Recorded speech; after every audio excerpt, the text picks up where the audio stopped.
Hara Hara Mahadeva Shambho Shankara. Welcome to Indur studio. ఈరోజు మనం ఉత్తరప్రదేశ్లోని ప్రయాగ్రాజ్ వద్ద మహాకుంభమేళ జరుగుతున్న ప్రదేశంలో ఉన్నాము. ఈ మహాకుంభమేళ 144 సంవత్సరాలకు ఒకసారి వస్తుంది.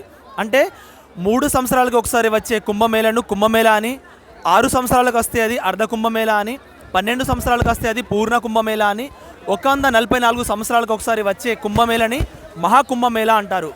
ఇంతటి విశిష్టత గల ఈ కుంభమేళ జరిగేటప్పుడు నదులలో పుణ్యస్నానాలు ఆచరిస్తే ఆ స్నానాల వల్ల మనలో ఉండే మలినాలు, రోగాలు, చర్మవ్యాధులు తొలగిపోతాయని, మనం చేసే పాపాలు తొలగించుకుంటామని చెప్పేసి మన భారతీయులు ఆచరిస్తారు.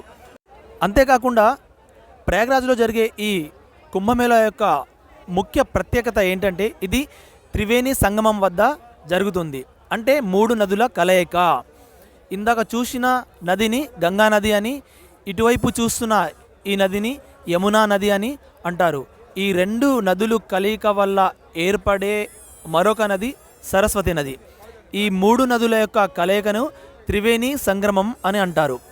ఇంత గొప్ప ప్రత్యేకత ఉంది కాబట్టి ఈ కుంభమేళకు మన దేశం నుంచే కాకుండా ఇతర దేశాల నుంచి కూడా భక్తులు వచ్చి పుణ్యస్నానాలు ఆచరిస్తూ ఉన్నారు.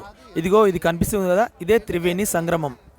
ఇంతటి విశిష్టత గల ఈ కుంభమేళలో వీలైతే మీరు కూడా పుణ్యస్నానాలు ఆచరిస్తారని ఆశిస్తూ thanks for watching this video. Stay tune for next videos.